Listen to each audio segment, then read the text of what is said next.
السلام علیکم پیارے ویورز، آج ہم جنات کے بارے میں کچھ بات کریں گے۔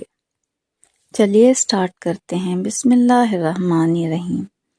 پانی کے پاس تعویذ کیوں دفن ہوتے ہیں؟ دریاؤں سمندروں کے کنارے جہاں پانی ہو وہاں آخر تعویذات کیوں دفن کیے جاتے ہیں؟ چلے کیوں کیے جاتے ہیں؟ چلے کیوں کیے جاتے ہیں؟ پانی کے کنارے کچھ اعمال ایسے ہیں جو نہایت طاقتور بھی ہیں اور خطرناک بھی۔ ان اعمال کا نظام کیوں بنایا جاتا ہے؟ یہ ایک سوال ہے جس سوال کا جواب صرف اور صرف ایک سچی حقیقت ہے، وہ یہ ہے کہ وہاں جنات کا بسیرا بہت زیادہ ہوتا ہے۔ جنات وہاں بہت زیادہ، ہر وقت کروڑوں لاکھوں کی تعداد میں اکٹھے ہوتے ہیں۔ کیوں؟ اس کی وجہ یہ ہے پانی کے اندر بھی جنات ہیں، پانی کے نیچے بھی جنات ہیں، آسمان و ہواؤں میں بھی جنات ہیں، پہاڑوں غاروں میں بھی جنات ہیں، ہر جگہ جنات ہیں اور بہت زیادہ جنات ہیں۔ اور یہ جنات مسلسل بڑھتے چلے جا رہے ہیں۔ مجھے ایک پرانے تجربے کار سرجن جن نے بتایا، جتنی انسانی آبادی بڑھتی جائے گی اتنا زیادہ جنات بڑھتے جائیں گے، جتنا انسانی آبادی میں اضافہ ہوتا جائے گا اتنا جنات کی دنیا میں بھی اضافہ ہوتا جائے گا۔ پھر انوکھی بات بتائی، صحراؤں، ویرانوں، دہشت اور ایسی جگہ جہاں انسان نہیں صرف جنگلی جانور ہیں وہاں جنات بہت زیادہ رہتے ہیں، کیونکہ کچھ جنات ایسے ہیں جو صرف اور صرف سکون اور راحت کی زندگی گزارنا چاہتے ہیں، اور وہ صرف یہی چاہتے ہیں کہ انہیں وہیں ایک اکیلی اور یکسوئی زندگی ملے، اور وہیں رہ کر وہ عبادت، تسبیحات اور ذکر کریں۔ جنگلات اور ویرانوں میں جنات کی آوازیں، جنات کی زندگی اور جنات کا اٹھنا بیٹھنا، اوڑھنا بچھونا مسلسل موجود ہے، اور جنگلات ویرانوں میں جنات کا وجود ایک حقیقت ہے۔ کیوں ہم جنات سے دور ہیں؟ ہم تو جنات کو اپنے قریب جگہ دیں، نفع دینے والے، کام کرنے والے، زندگی کی مشکلات اور مسائل میں ساتھ دینے والے اور اللہ کی مدد کو لے کر آنے والے۔ جنات سب کو تنگ نہیں کرتے۔ اسی تجربے کار اور پرانے سردار جن نے بتایا کہ جنات سب کو تنگ نہیں کرتے، لیکن پانی کے کنارے رہنے والے جنات میں اکثر جنات شریر، شیطان، خبیث اور بدکار ہوتے ہیں۔ اس لیے پانی کے کنارے اکثر بہت زیادہ واہی، تباہی، لغویات، خرافات، بدکاری، چوری، ڈاکہ، خاص طور پر دریاؤں کے کنارے، سمندروں کے کنارے، جھیلوں کے کنارے بہت زیادہ ہوتی ہے، اور نہر کی سڑک پر ہمیشہ جنات سے لٹنے اور برباد ہونے والے واقعات بہت زیادہ ہوتے ہیں۔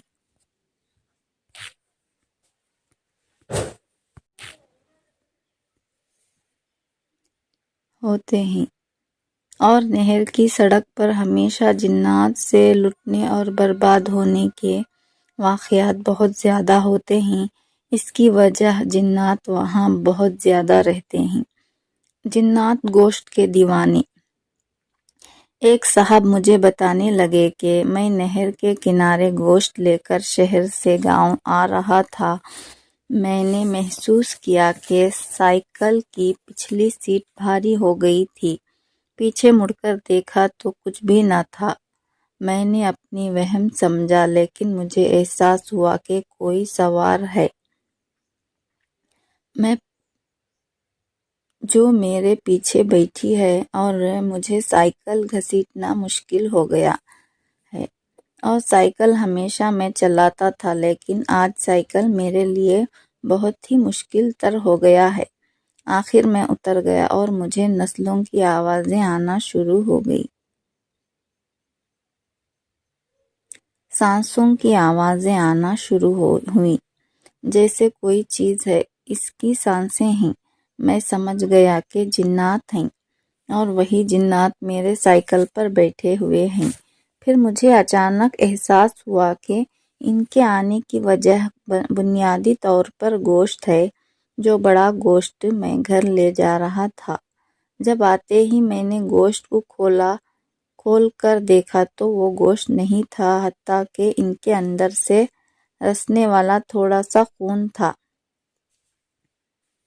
وہ بھی ایسے جیسے کسی نے خشک کر دیا ہو، اور برتن بالکل صاف تھا۔ حتیٰ کہ میں نے برتن کو سونگھ کر دیکھا تو ایسے احساس ہوا کہ اس میں گوشت تھا ہی نہیں۔ اس کے اندر گوشت کا احساس نہیں کہ میں نے کبھی اس میں گوشت ڈالا بھی نہ تھا۔ حیرت ہوئی، اور پھر احساس ہوا کہ گوشت کے بارے میں آخر کیوں کہا جاتا ہے کہ گوشت کو احتیاط سے اور کن کن احتیاطوں سے لایا جائے یا رکھا جائے، کیونکہ گوشت جنات کی مرغوب غذا ہے۔ جنات سے متاثر کچا گوشت کھانے والے انسان۔ بعض جنات سے متاثر لوگ کچا گوشت بہت زیادہ کھاتے ہیں۔ ایک خاتون ایک ہی وقت میں بڑے جانور کا گوشت من سے سوا من کھا جاتی تھی۔ ایک بچے اس کی مرغوب غذا صرف اور صرف کچا گوشت ہے، اور وہ بھی اگر بڑا مل جائے تو اس کو اس سے لذت اور آشنائی زیادہ ہوتی ہے۔ پانی کے کنارے رہتے ہوئے احتیاط کیجیے۔ جنات ہر جگہ رہتے ہیں، لیکن پانی کے کنارے رہنے والے جنات کا نقصان بہت زیادہ ہوتا ہے، اور احتیاط بہت زیادہ کرنا پڑتی ہے۔ شیخ ابوالحسن خواص رحمۃ اللہ علیہ پانی کے کنارے ایک بستی میں رہتے تھے۔ ایک دن بیٹھے تھے ایک بہت ہی بوڑھا آدمی، جس کی بھووں کے بال بھی بہت زیادہ لٹکے ہوئے، کمر جھکی ہوئی، لاٹھی لے کر چل رہا تھا۔ اس نے شیخ ابوالحسن خواص رحمۃ اللہ علیہ سے آ کر ملاقات کی، ملا اور کہنے لگا، میں یہاں پانی کے جنات کا عمر میں سب سے بڑا ہوں۔ میں یہاں پانی کے جنات کا عمر میں سب سے بڑا جن ہوں۔ آپ نیک شخص ہیں۔ میں ساری زندگی، جب سے آپ نے ولایت کا تاج پہنا ہے، آپ کی حفاظت کرتا آ رہا ہوں، کیونکہ آپ کو گمراہی، بدکاری اور بری راہوں پر لگانے کے لیے سارے کوشش کر رہے ہیں۔ ہر شریر جن کی کوشش ہے کہ آپ کو بری راہوں اور بدکاری پر لے جائے، لیکن ہمیشہ میں آپ کی حفاظت کرتا رہا ہوں۔ اب میں بوڑھا ہو گیا ہوں، اور محسوس ہوتا ہے کہ میں مر جاؤں گا، اور میرے مرنے کے بعد آپ کا محافظ کوئی نہیں، کیونکہ انسان جب بھی بدکار بننا ہے، گناہوں کی طرف مائل ہوا ہے، اور گناہوں کی طرف اس کی توجہ ہوئی۔ اس کی بنیاد ہمیشہ جنات بنے ہیں اور شیاطین بنے ہیں۔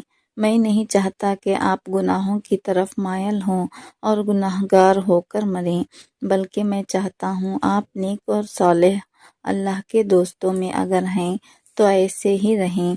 لہٰذا بہتر ہے آپ یہاں سے ہجرت کر جائیں، اور ایسی ہجرت کر جائیں کہ آپ کی نسلیں بھی یہاں نہ رہیں، کیونکہ وہ نسلوں سے بھی انتقام لیتے ہیں اور نسلوں کو بھی متاثر کرتے ہیں۔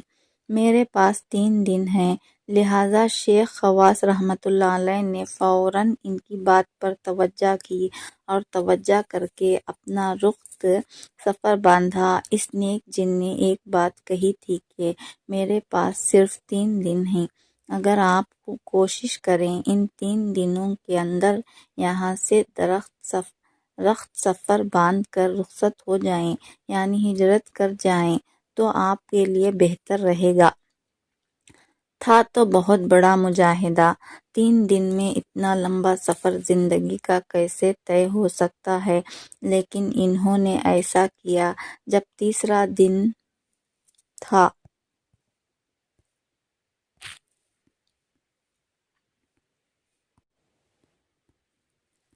اپنا سامان لے کر جا رہے تھے۔ اس وقت ڈھلتی عصر تھی اور مغرب قریب تھی۔ انہوں نے مڑ کر اپنی بستی اور گاؤں کو دیکھا۔ ان کے آنسو نکلے، لیکن اسی دوران دائیں بائیں سے رونے کی آوازیں آنے لگیں۔ حیران ہوئے کہ کوئی انسان تو نظر نہیں آ رہا، رونے کی آوازیں کہاں سے آ رہی ہیں؟ انہوں نے آواز دی کہ اللہ کے بندوں، آپ کون ہو جس کی وجہ سے رونے کی آوازیں آ رہی ہیں؟ ایک آواز آئی، کہنے لگے، دراصل ہم اس نیک بزرگ جن کے بیٹے ہیں جنہوں نے آپ کو نصیحت کی۔ آج ان کا انتقال ہو گیا ہے اور ہم سب ان کی میت کو لے جا رہے ہیں۔ شیخ خواص رحمۃ اللہ علیہ کہنے لگے، اس بزرگ کی کوئی خاص بات بتا دو، مجھے بھی نصیحت حاصل ہو جائے گی۔ زندگی بھر انہوں نے کوئی سی ایسی انوکھی چیزیں ہیں جنہوں نے خاص عمل کیا ہو؟ تو وہ کہنے لگے، ان کے اندر 21 چیزیں تھیں اور وہ ایسی تھیں جو ہم کم لوگوں کے اندر ہے۔ اگر کوئی ان چیزوں کو اپناتا بھی تھا تو اس پر استقامت نہیں رکھ سکتا تھا۔ باوضو رہنے کی عادت۔ پہلا، سب سے پہلے یہ ہر وقت باوضو رہتے تھے اور فرماتے تھے، وضو میرا لباس ہے، میری اوڑھنی ہے، میری عبا ہے، میری دستار ہے، میرا کمال ہے اور میرے رب کے ساتھ، کیونکہ ہر وقت میری ملاقات ہے اور مجھے پاکیزہ ہونا ضروری ہے، اس لیے وضو پاکی ہے۔ ہمیشہ سر ڈھانپ رکھتے۔ دوسرا، کبھی بھی ننگے سر نہیں رہتے۔ فرماتے تھے، آسمان سے ہمیشہ رحمتیں، برکات، سکینہ، کمال اور راحت نازل ہوتی ہے۔ ہر اس شخص پر آتی ہے جس کے سر پر برتن ہو، اور وہ بھی ایسا برتن جو کھلا ہو۔ تو سر کا ڈھانکنا برتن ہے، جس برتن کے اندر رحمتیں، برکتیں اور عروج و کمال، رزق اور عافیت اس برتن میں چلی جاتی ہیں، اور وہ شخص ہمیشہ اسی کھلے برتن کے ساتھ ڈھکا رہتا ہے، اور جس کا سر ننگا ہو، رحمتیں، برکات عرشوں سے آ کر اس کے سر سے ہٹ جاتی ہیں، نہ اس کے سر پر آتی ہیں، نہ اس کے گھر میں، نہ اس کے رزق میں، نہ اس کے کاروبار میں، اور وہ ہمیشہ خالی خالی رہتا ہے۔ جس گھر سر ننگا ہوتا ہے، اسی طرح وہ بھی ننگا رہتا ہے، اور رحمتیں، برکات اس کے سر سے آ کر پھسل کر کسی اور کے برتن میں چلی جاتی ہیں۔ اڑنے والے پرندوں کی تجارت سے منع کرتے۔ تیسرا، اس نیک جن کے بیٹے کہنے لگے کہ ہمارے باپ نے ہمیں وصیت کی تھی اور ہم خود بھی اس وصیت پر بھرپور عمل کرتے تھے، کبھی بھی اڑنے والے پرندوں کی تجارت نہ کرنا۔ وہ طوطا ہو، تیتر ہو، بٹیر ہو یا کوئی بھی پرندہ اڑنے والا ہو، چڑیا ہو، ان کی تجارت نہ کرنا۔ جس طرح پرندہ ننگے پاؤں ہوتا ہے، اسی طرح اس کے پالنے والا بھی ہمیشہ ننگے پاؤں ہوگا۔ اور وہ نیک جنات کے بیٹے کہنے لگے، میرے والد نے ہمیشہ یہ تجربہ کر کے دکھایا اور ہمیں بتایا کہ حقیقت یہی ہے، اور حقیقت سے اسے کہتے ہیں کہ 100% وہ بندہ ننگے پاؤں ہوتا ہے، یعنی رزق، مال، دولت، رحمت، برکت کچھ بھی نہیں ہوتا، ایک وقت کی ہوتی ہے اور دوسرے وقت کی نہیں ہوتی۔ پاؤں کے ناخن کبھی بڑھنے مت دینا۔ چوتھا، میرے والد فرماتے تھے کہ پاؤں کے ناخن کبھی نہ بڑھنے دینا، کیونکہ ہاتھ کے ناخن ہر بندہ کاٹتا ہے، پاؤں کے ناخن اکثر جوتے میں ہوتے ہیں یا عام انسان کو نظر نہیں آتے۔ فرماتے تھے، پاؤں کے ناخن کا تعلق انسان کی بزرگی، ولایت اور روحانیت کے ساتھ بہت زیادہ ہے، اور پاؤں کے ناخن جو بندہ نہیں کاٹتا، مختلف مصائب، تکالیف، مشکلات، ناکامیوں، پریشانیوں میں اکثر گھر رہتا ہے، اور اس کی ایک پریشانی اگر ختم نہیں ہوتی تو دوسری شروع ہو جاتی ہے، دوسری ختم نہیں ہوتی تو تیسری شروع ہو جاتی ہے، یہی پریشانیاں اس کی بڑھتی چلی جاتی ہیں۔ آسمان کی طرف دیکھ کر درود شریف پڑھنا۔ پانچواں فرماتے تھے، کبھی کبھی رات کو آسمان کی طرف دیکھ کر درود شریف ضرور پڑھا کرو، کیونکہ ہمیشہ رات کو مغرب کے بعد سے لے کر فجر تک، جب تک اندھیرا رہتا ہے، اللہ کی رحمتیں اور برکات، خیریں، خوشیاں، خوشحالیاں اور نور زمین پر داخل ہوتا ہے، اور ہر وہ شخص جو رات میں چند لمحے بھی آسمان کی طرف دیکھتے ہوئے درود شریف پڑھ لے گا، یہ نعمتیں اس کی طرف ہمیشہ متوجہ رہیں گی، اور جو انوارات اور برکات کی بارش ہوگی، اس میں اس شخص کو ضرور حصہ ملے گا۔ نماز میں سجدے کی جگہ پر نظر جمانا۔ چھٹا فرماتے تھے کہ جب نماز پڑھو تو عین سجدے کی طرف نظر رکھو، جہاں سجدہ ہوتا ہے اور جہاں پیشانی ٹکتی ہے، اور سجدے میں اپنے آپ کو یکسو کر لو۔ جو شخص حالت قیام میں سجدے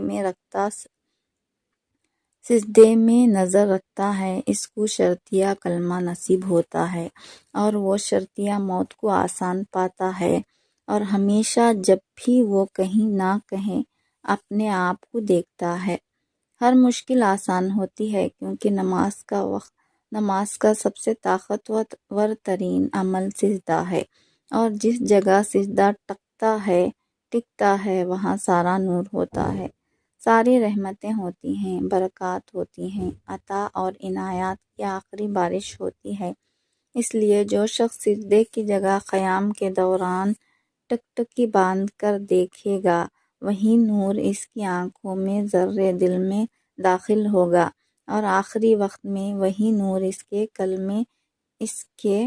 کلمے یاد ہونے کا ذریعہ بنے گا۔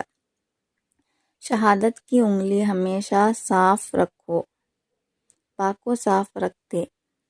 ساتواں، شہادت کی انگلی کی بہت احتیاط کرتے تھے، یہ کہتے ہوئے اس نیک جن کے بیٹے رو پڑے کہ وہ شہادت کی انگلی کو کوشش کرتے تھے کہ ناپاک نہ ہو، یعنی دائیں ہاتھ کی شہادت کی انگلی ہمیشہ پاک رکھتے تھے اور ہمیشہ اس کو صاف رکھتے تھے۔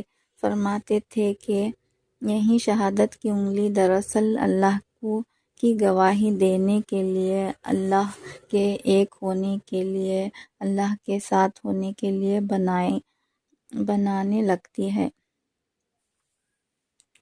اس کو ایسی ناپاکی میں نہ ڈالو جہاں سے یہ ہمیشہ کے لیے ناپاک ہو جائے، لہٰذا اس کی حفاظت ضروری ہے، اور اس کے ساتھ تحفظ بہت ضروری ہے۔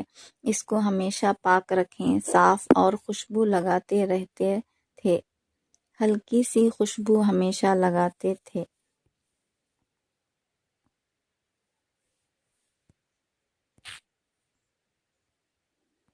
پیارے ویورز، یہ جو میں نے اب تک واقعہ بیان کیا ہے، اس کا حوالہ میں آپ کو دے دیتی ہوں کہ یہ عبقری کی 2022 کی کتاب ہے۔